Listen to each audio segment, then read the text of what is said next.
The House will consider a bill this week to create a bipartisan commission to investigate the January 6th assault on the U.S. Capitol. The legislation was introduced Friday by the top Democrat and Republican on the House Homeland Security Commission. The commission would establish a 10-member committee to look into what went wrong that day. The group would also come up with recommendations to prevent future attacks. Introduction of this legislation comes as some House Republicans have tried to downplay the attack in recent days, with some denying it was an insurrection. For more, let's bring in CBS News Capitol Hill producer Rebecca Kaplan. Hi, Rebecca. Great to see you. Can you explain to us exactly how members will be chosen for this panel, and when would they need to present their findings? Absolutely, Tanya. Well, this is a bipartisan panel with an even split between Democrats and Republicans. There will be 5 appointed by Democrats, 5 appointed by Republicans. You do have Speaker Pelosi and Majority Leader Schumer who get to appoint the chair of the commission, but then Minority Leaders McConnell and McCarthy will get to appoint the vice chair. And this was a concession by Speaker Pelosi in this whole process of negotiating this panel. She originally had more members being appointed by Democrats. Republicans complained about that. They wanted an even partisan split, so now we are here. And also subpoenas have to be either a joint decision by the chair and vice chair, so positions controlled by Democrats and Republicans, or by a majority of the committee, meaning you're not going to have just Democrats sending out subpoenas for potential information on all of this. All these commissioners are going to be people who have experience in areas like law enforcement, civil rights, and no sitting officials, so you won't see perhaps any current members of Congress serving on this panel. And they're supposed to wrap up their work and deliver those recommendations that you mentioned by the end of the year, so they'll have to move fairly quickly in terms of congressional timelines. Now, previous attempts to create this bill were stalled because Democrats and Republicans could not agree on the scope of the panel's review.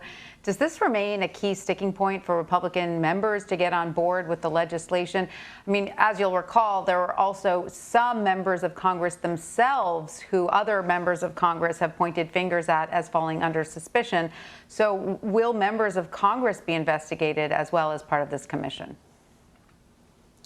That's one thing that we're waiting to see. Now, there's no indication so far that members of Congress themselves would necessarily be investigated. There's kind of this broad mandate to look at the January 6th attacks, and that has been a subject of a lot of debate between the Republicans and the Democrats in leadership about how to go about this whole commission. You know, Republicans have said this shouldn't just be tightly focused on January 6th and the lead up to that. It should look at all political violence that occurred, and when they say all political violence, this was something that McConnell had referenced earlier this year. He was really pointing back to some of the riots that took place alongside peaceful protests in the wake of George Floyd's death. And, Leader McCarthy has also said he wants something broader. And that's kind of the key question at this point.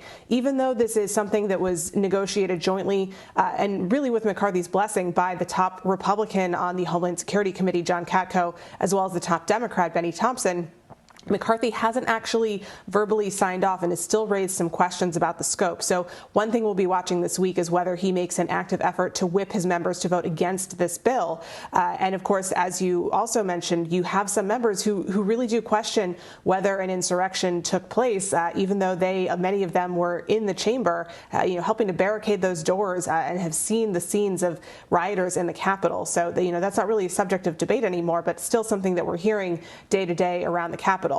Now, this will still pass, we can tell you that, because Democrats have the majority and they're not worried about holding their members together. But we are going to have to see, we do expect at least a few Republicans would support this bill. Katko, who negotiated it, potentially people like Liz Cheney, the recently ousted former conference chairwoman of House Republicans, who has called for such a commission. But whether it will be a broad bipartisan vote, that's yet to be seen.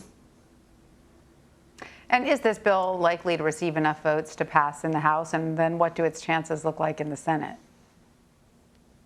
So Democrats alone, plus the couple Republicans they'll get in the House, looking good there. The Senate, also an open question. And part of what we are waiting for is to hear what Minority Leader Mitch McConnell has to say about this new proposal that was put forward just on Friday. He hasn't spoken about it yet as of our conversation right now. So that's an open question. And he's proven pretty good at keeping his conference together among Senate Republicans. So that's going to be the big question there. Now, as a whole, I would say Senate Republicans are much more willing to embrace the fact that there was an attack on the Capitol on January 6th. They're more interested in fact-finding and getting answers. You've seen investigations on that side be more bipartisan about the events of that day.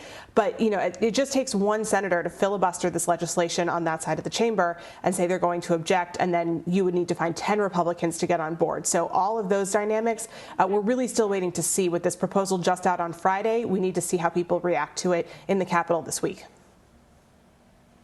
All right, Rebecca Kaplan, thank you so much for joining us. We appreciate it.